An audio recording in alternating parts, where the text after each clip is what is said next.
Hello and welcome to my video. এই ভিডিওতে আমরা দেখব সিএসএস এর কমেন্টস। ওকে, তো এখন দেখেন আমাদের ক্লাস 7 নামে একটা ফোল্ডার করেছে। আমাদের ক্লাস 6 এর যে ফাইলগুলো আছে ওই ফাইলগুলো এখানে কপি করে নিয়ে এসেছি।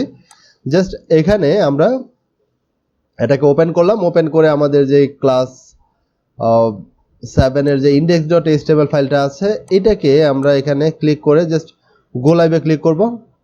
গো লাইভে ক্লিক করে এটা আমরা ব্রাউজারে ওপেন করে ফেলবো। এখন দেখেন সিএসএস এর মধ্যে আমরা যে কমেন্টসটা এখানে যদি কিছু ইউজ করতে চাই বা সিএসএস এর মধ্যে কমেন্টসটা আমরা কিভাবে লিখবো, এর আগের একটা ভিডিওতে আমরা দেখতেছিলাম যে স্ল্যাশ স্টার তারপর স্টার স্ল্যাশ, এভাবে আমরা সিএসএস এর কমেন্টসটা দেই, তাই না? এছাড়াও আপনি যদি খুব শর্টকাট ইউজ করতে চান আপনি সরাসরি এখানে কন্ট্রোল কে এরপর কন্ট্রোল সি প্রেস করবেন, তাহলে আপনার যে ভিজুয়াল স্টুডিও কোডটা আছে এটার ভিতরে কমেন্টসটাকে কাউন্ট করে ফেলবে। ওকে, আর যারা এখনো পর্যন্ত নোটপ্যাড প্লাস প্লাস ইউজ করতেছেন তারা কন্ট্রোল কে ইউজ করলেই কমেন্টসটা হয়ে যাবে। তাহলে এখন কমেন্টসটা আমরা কেন ইউজ করব এটা হচ্ছে দেখার বিষয়। দেখেন আমরা যখন একটা প্রজেক্ট তৈরি করব, প্রজেক্ট তৈরি করলে এখানে সিএসএস এর অনেক কিছু আসবে। ওকে, তো সিএসএস দেখেছে আপনার প্রায় 1-1.5 লাইন হয়ে যেতে পারে।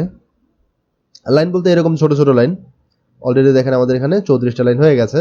তো এরকম বড় যখন প্রজেক্ট করবেন, আপনার দেখা গেছে এটার ভিতরে যে সিএসএস গুলো আছে সিএসএস গুলাকে আপনি বিভিন্ন স্টেপে ভাগ করে নেবেন, যে এটা হেডারের সিএসএস, এটা ফুটারের সিএসএস, এটা সেকশনের সিএসএস, তাই না? এরকম হইতে পারে। তো সেই ক্ষেত্রে ওইটার জন্য আপনারা কমেন্টস ইউজ করবেন। কমেন্টস ইউজ করে দেখা গেছে আপনার ওইটা বুঝতে পারবেন যে মূলত কোনটা কি কারণে ইউজ হয়েছে।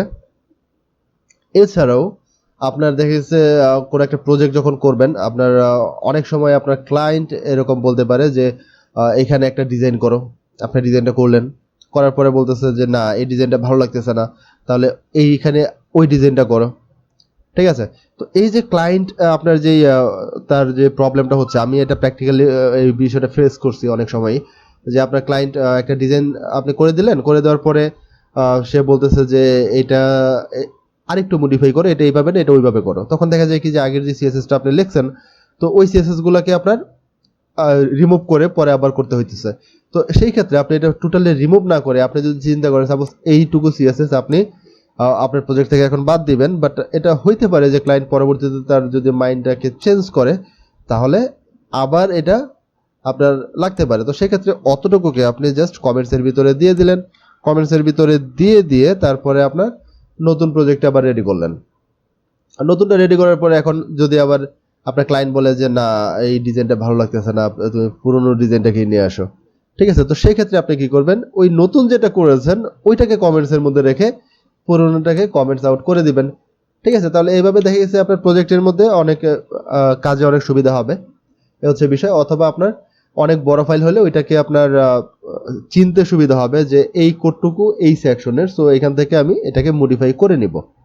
ক্লিয়ার? ওকে, তো এই হচ্ছে আমাদের বিষয় কমেন্টসের ব্যাপারে। দেখা হচ্ছে পরবর্তী ভিডিওতে।